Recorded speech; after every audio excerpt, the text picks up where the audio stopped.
The power of one, the power of two, the power of many. A while back, I made a video called The Imposters, and it's the first part of a series that I am working on. By working on, I mean that I'm thinking about it a lot, and eventually I hope to materialize this series into a series of videos about different shows and books and other things that I feel like have been co-opted by imposters. And this ranges from like The Witcher to Lord of the Rings to Star Wars and so on and so forth. And just looking at what's happened, right? What's happened? How have these properties been taken over? And who's to blame, right? And it's this weird congruence of sort of this ideology that we've seen come up, which some would call wokeism or whatever. And that's just one component of it, though, right? And it's not the whole story. There's also the maybe even a more sinister side, which is this corporate algorithm, right? And then a third piece here, I would say, would be the coup that's taking place within fandoms. Now, a lot of people accuse old fans, old fogies like me, and other old nerds and dweebs, and well, I've been called an incel, despite my children being very real. But no, basement dwellers, neckbeards, whatever you want to call us, fans who made these properties lucrative and famous to begin with. They're considered gatekeepers, right? The old guard. They don't want anything to ever change. They are mad about everything. They're harassers. They're bigots. They're all this stuff, right? Because as these imposters take over these properties and turn them into something that they never were before, and they change them and radically change them to fit a corporate algorithm, this new fandom comes in, and the new fandom, they weren't there. I've heard them. I think maybe one of the best words I've seen is tourists, right? They're tourists, but they're not just tourists, because tourists aren't this pernicious, right? Tourists can be a good thing. No, these people are more engaged in some form of coup, some coup d'état, where they come into a fandom and something like, let's use Willow as an example. Of all these people who really liked the Willow show, I maintain that nobody who enjoyed the movie could possibly like that show. It was so completely different, so utterly unlike the movie, the original movie with Val Kilmer, that there's no way you could like this series that Disney came out with. The series that had like CW dialogue, right? Super modern dialogue that would be cheesy in a modern day show, that had rock songs play over the action, not just in the credits, but over the action. When the movie the movie has slightly modern dialogue, right? It's not like a British, it doesn't sound like, it's not Game of Thrones, right? It has kind of modern-ish. It's sort of like Indiana Jones, but if it was a fantasy, right? It's not cringy teeny bopper dialogue, but it's not, Shakespearean either. That's the tone of Willow, which ranges from very humorous to very dark. And the music in Willow is some of the best fantasy scored music I've ever heard. And I will fight you on that. It's up there with all the greats. It's up there with Lord of the Rings, right? Star Wars. I put it up there with all of those. And then they come out with this series where everything has changed. The tone is totally different. Willow is a husk of his former self. You could really liken him to Luke Skywalker in the new trilogy of Star Wars movies. Why do they keep on having to take the heroes and make them shadows, pale shadows of their former selves, right? The music, pop music and rock music. This show was so bad and did so poorly that Disney actually didn't just not renew it, but took it off Disney Plus entirely. But fans of this show will say it's the fault of old Willow fans. The fans of the movie are to blame. They're toxic. They harass the creators. They did all this horrible stuff. They're mad about everything. They just don't like change. Okay, so I tweeted this. I'm going to promote my Twitter account now. No, but I tweeted this and it actually did really good. It's got 415,000 views, which I think is totally meaningless on Twitter. But it does have like 5.9 thousand likes and a bunch of replies, angry and agreeing. But anyways, I wrote, there's this entire sect of Star Wars fans who, whenever anything is changed for the worse, like adding a hip-hop song in the credits of The Acolyte, ask, why are Star Wars fans so mad at this? It's great. I love this song. They're so toxic. It's this really hostile, really stubborn refusal to even try to understand why it might bother a lot of fans who grew up on John Williams scores and a very distinct aesthetic that we hope to preserve. Yet somehow, old school fans of the franchise are the bad guys. A lot of the criticism I've got to this was various forms of, if you don't like it, don't watch it. Yeah, I mean, I get it. I should just abandon all hope. But I'm allowed to actually criticize and fight it. Or it's just Star Wars. Why are you freaking out about this? I don't know that my 2-paragraph tweet was freaking out. You know, people telling me to get a grip, right? Appeals to triviality. That's the way we describe that. And there's a bunch of other, responses, that saying that the one that I found the most humorous was people calling me a grifter for this. For this mild opinion, which is just saying that, like, there's a group of Star Wars fans, and this group exists everywhere. When True Detective Night Country came out, the same group of, like, the new fandom showed up, and the new fandom was really pissed off. And the new fandom, including the creator of True Detective Night Country, who blamed fans of Season 1. How dare fans of True Detective, the original True Detective, how dare they be upset by this show that is nothing at all like True Detective? How dare fans of the original trilogy of Star Wars movies be upset at The Acolyte or Obi-Wan Kenobi or all these shows that damage the things we loved about it? And it's such a bizarre response. I mean, I'm all for saying, hey, you like this shit? Great. I don't like it. You like it? Cool. I'm going to offer my opinion on it. You can have your opinion on it. Why are you telling me that my opinion on it makes me toxic, makes me a grifter, makes me a gatekeeper?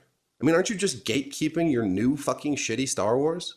Or there's the one with Star Wars specifically where people are like, well, what about what George Lucas did to the original trilogy? Why aren't you mad about that? Motherfucker, have you ever seen an original trilogy fan who's not upset about the original trilogy edits that George Lucas made? I still think it's the worst thing in the history of Star Wars, worse than the prequels, worse than the Disney era, is the edits to the original trilogy. I find it's freaking sacrilegious, man.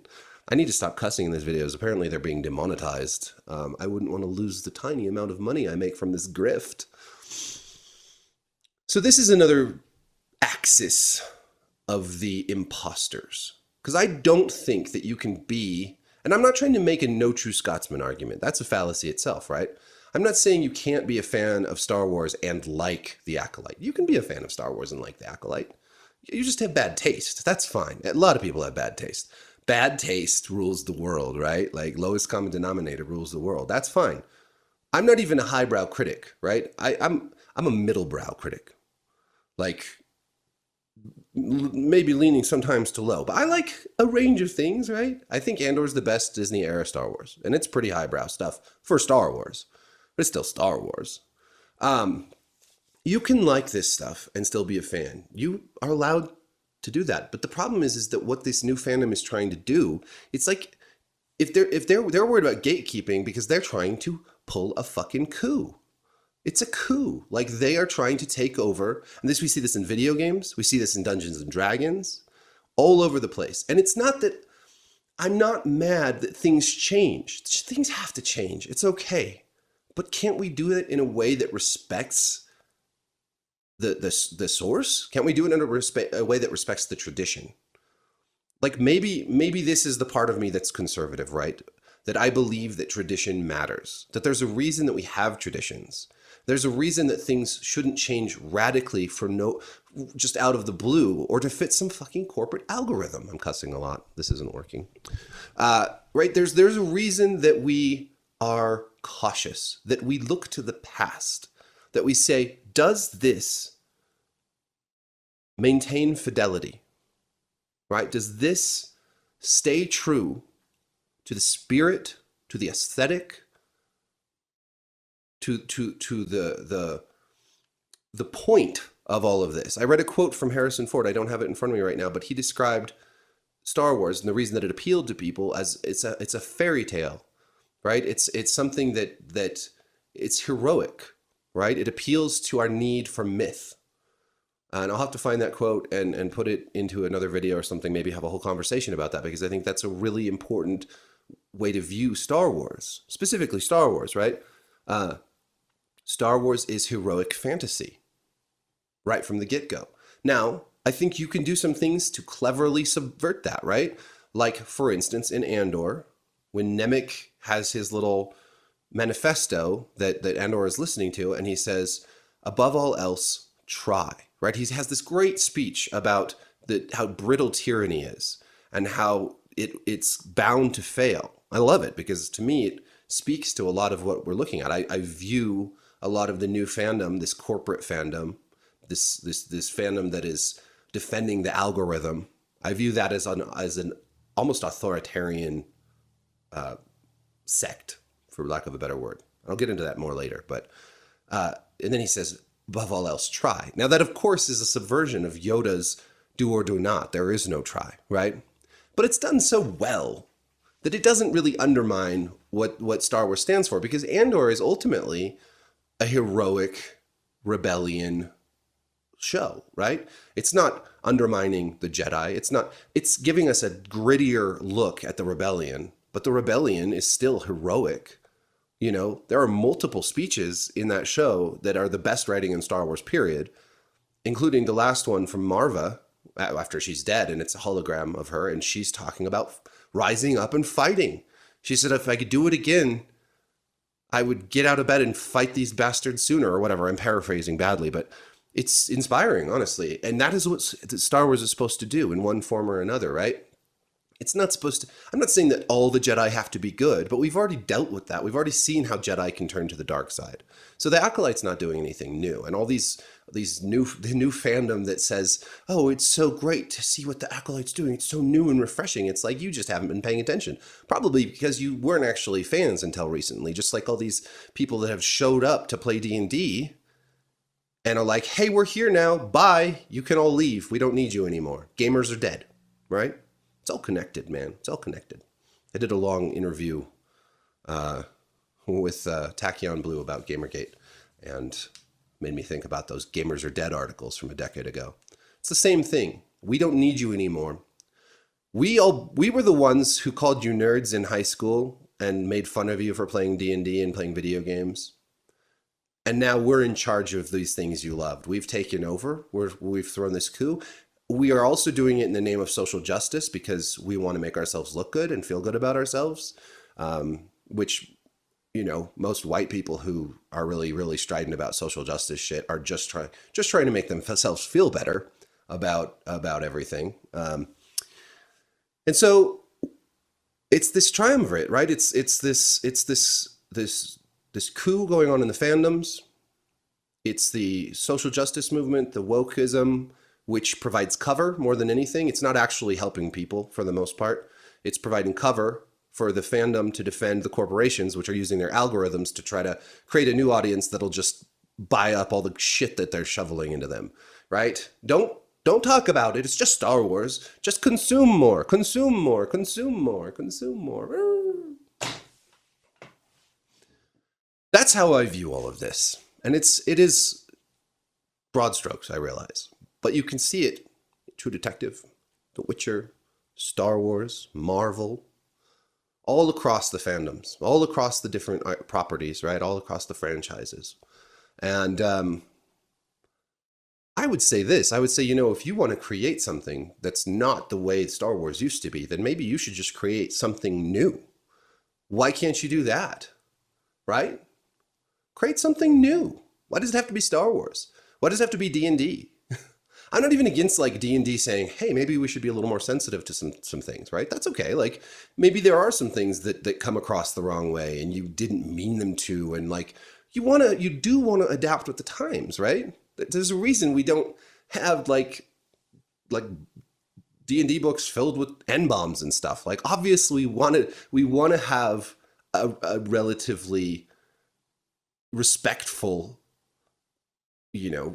whatever, like, but but to know that like they've actually brought in all these inclusivity consultants to like go over every word and like Orwellianize Dungeons and Dragons as much as possible. It's just kind of hilarious, honestly. It's tragic and it's hilarious. And that's a racket right there, man.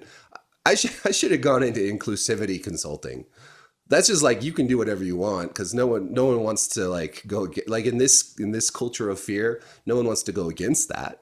It's too frightening. So you can just go in and be like, this is offensive and you need to change these words to be less descriptive and less beautiful. I mean, language is beautiful.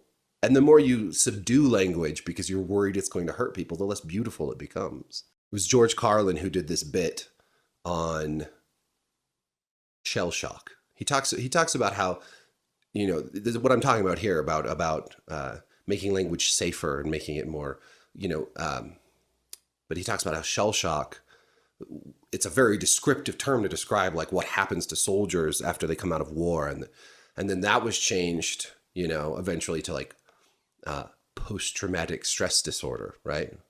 Which is so much less visceral, so much less descriptive, so much less. So it makes it safer, which ultimately just makes it easier for you to send people to war. The more you can diminish language, the more you can diminish the meaning of things by making them safe and inoffensive.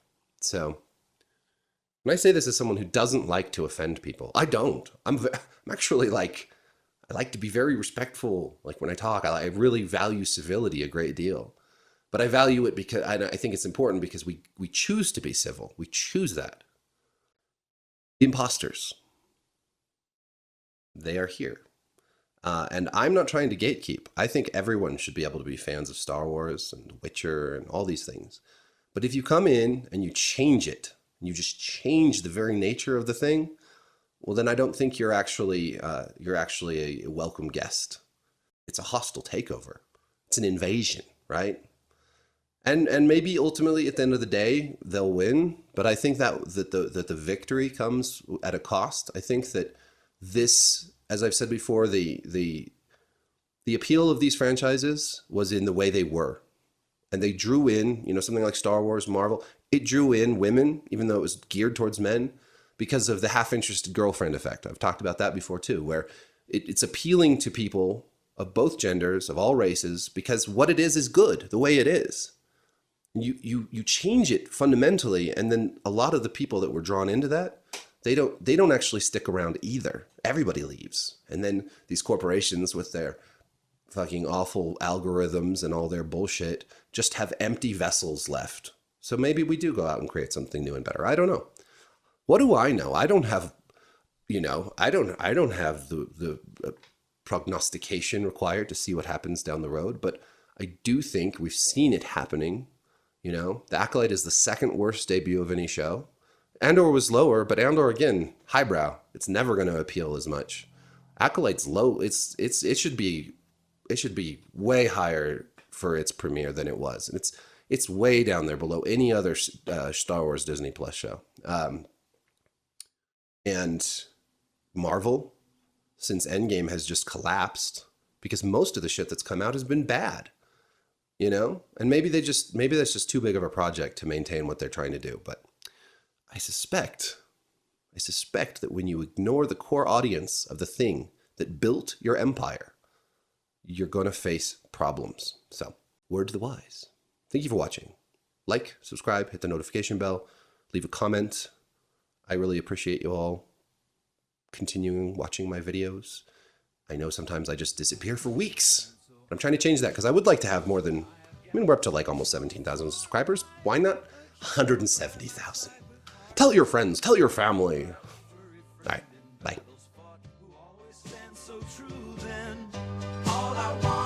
was a